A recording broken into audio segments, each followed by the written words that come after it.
hadits dhaif itu yang maksudnya gimana, dan apa yang bisa kita lakukan bersandar kepada hadits yang dhaif. Oke.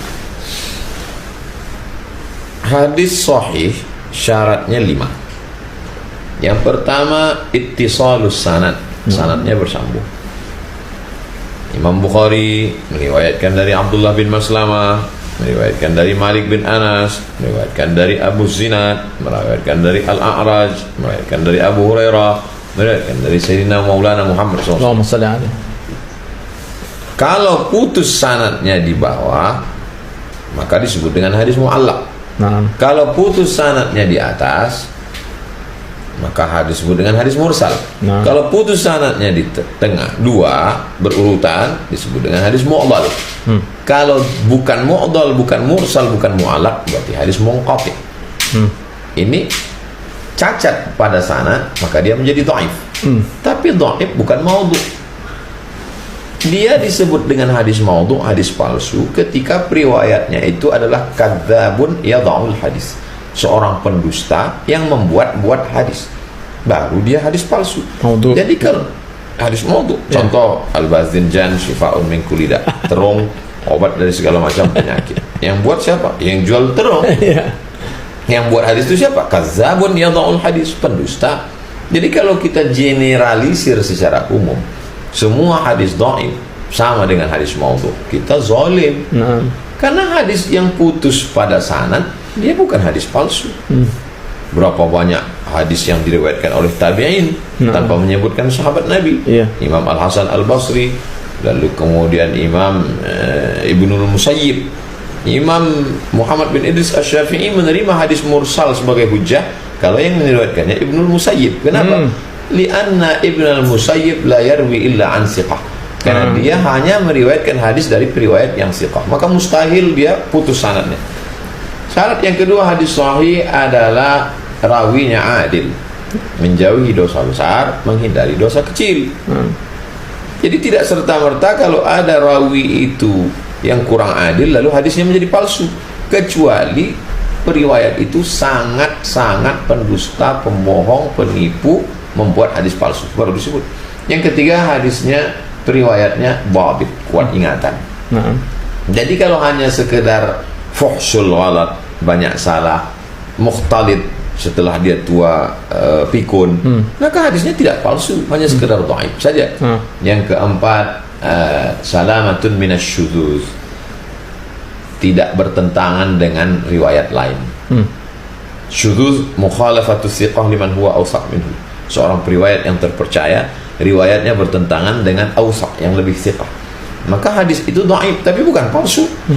Lalu kemudian yang kelima adalah salamatun minal illah. Illah, cacat, maksudnya sababun khafiyun yaqdah sihhatal hadis, ada sebab yang kecil yang menyebab hadis itu tidak sahih tapi dia bukan palsu. Jadi tidak boleh disamakan hadis palsu dengan hadis dhaif. Makanya kata Imam An-Nawawi, Imam Muhyiddin Abu Zakaria Yahya bin Imam Muhyiddin Abu Zakaria Yahya bin Sharaf An-Nawawi, meninggal tahun 676, ajma'al ulama'u ala jawazil amali bil hadis dhaif. Ijma' ulama boleh beramal dengan hadis dhaif, tapi tentu ada syarat dan ketentuan berlaku. Maka dijelaskan oleh Imam Jalaluddin Abdurrahman As-Suyuti, meninggal tahun 911 Hijrah, dalam kitab Tadribur Rawi Syarah Taqrib An-Nawawi. Penjelasan Imam Nawawi tadi disyarah oleh Imam Suyuti. Boleh meriwayatkan hadis dhaif kalau syaratnya 5. Yang pertama, bukan dalam masalah akidah. Yang kedua, bukan menjadi dalil untuk penetapan hukum halal haram. Yang ketiga, tidak ada periwayatnya yang kadzab. Karena kalau periwayatnya kadzab, berarti hadisnya maudhu', palsu. Yang keempat, masih bernaung di bawah hadis sahih. Begitu. Yang kelima, untuk fadail a'mal, banyak sekali hadis-hadis dhaif yang bukan palsu. Allahumma barik lana fima razaqtana wa qina azabannar, hadis dhaif. Allahumma laka sumtu ala rizqika aftartu, hadis dhaif. Utlubil ilma walau bisin, hadis dhaif. Awaluhu rahmah, awsatuhu maghfirah, akhiruhu 'itqun minan nar. Hadis dhaif. Nah, Pak. Jadi banyak sekali hadis dhaif. Nah, hadis-hadis dhaif tadi itu bisa dipakai untuk memotivasi seseorang untuk semakin beramal. Fadhailul amal gitu ya. Utlubil ilma walau bisin. Tuntutlah ilmu walau ke negeri Cina. Lalu kemudian langsung tegak satu orang, Ustaz, jangan sampaikan itu hadis dhaif. Emang masalah buat lo? Iya. Misalnya emang kenapa? Kan cukup 5 syarat. Bukan masalah akidah, bukan masalah fikih. Tidak ada periwayatnya yang kadzab. Dan dia masih bernaung di bawah hadis dan ayat. Ayat yang mana? Falaula nafara min kulli firqatin minhum ta'ifatun liyatafaqahu fid din. Mesti ada yang belajar agama. Iya. Man salaka tariqan kan ada. Ada semua. Lalu kemudian dia untuk fadail amal, memotivasi supaya belajar menuntut ilmu, maka boleh dipakai. Masalah. Boleh dipakai. Ini yang tidak benar itu adalah, yang lebih parahnya lagi, ada hadis-hadis yang dikatakan orang dhaif ternyata tidak dhaif. Ini hadis dhaif, kata siapa? Kata Albani. Ini hadis dhaif, kata siapa? Kata Albani. Ternyata setelah diteliti hadis itu ternyata tidak dhaif. Kan fatal. Dikatakan hadis itu dhaif. Setelah dhaif lalu dikatakan disamakan dengan hadis palsu. Qultu hadza hadisun sahih, kata Syekh Mahmud Said Mamduh.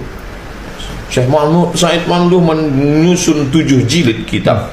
Isinya ternyata hadis-hadis yang didhaifkan Albani ternyata hadisnya sahih. Qala al-Albani haditsun dhaif. Qultu, kata Syekh Mahmud Said Mamduh, ku katakan sebenarnya hadis ini adalah sahih bi jami'i turuqihi syawahidihi wa mutaba'atihi. Syekh Albani meneliti satu sanadnya lalu dia katakan dhaif dari satu sanad. Padahal hadis itu jalur periwayatannya boleh jadi dari satu jalur dhaif, tapi dari jalur ini, jalur ini, jalur ini, jalur ini. Makanya ada istilah irtaqat darajatuhu minal haditsis dhaif ila haditsil hasan. Contoh tentang mengangkat tangan. Subhana rabbika rabbil izzati amma yasifun wa salamun alal mursalin walhamdulillahi rabbil alamin. Hadis itu memang dhaif, tapi karena jalurnya banyak maka derajatnya naik menjadi hadisun hasan. Bukan kata Abdul Somad. Yang ngomong begitu Al-Hafiz Ibnu Hajar Al-Asqalani dalam kitab Bulughul Maram min Adillatil Ahkam. Dijelaskan kitab itu oleh Imam As-San'ani dalam Subulus Salam. Jadi tidak bisa menetapkan satu. Maka ada istilah sahihus sanad dengan sahihul isnad. Ketika semua jalur ini sahih, maka si ahli hadis mengatakan ada sahihus sanad. Tapi kalau hanya satu jalur saja, maka dia katakan hadis ini dhaif. Maka dia mesti mengatakan isnadu hadzal hadis dhaif. Satu jalur. Jalur yang lain boleh jadi sahih. Nah, itu yang perlu dipelajari Ustaz ya, sehingga tidak semua orang yang dengar, apalagi yang orang yang baru hijrah, baru belajar, dengar dhaif itu seperti alergi luar biasa. Padahal kalau untuk memotivasi mereka itu kan insya Allah baik-baik saja.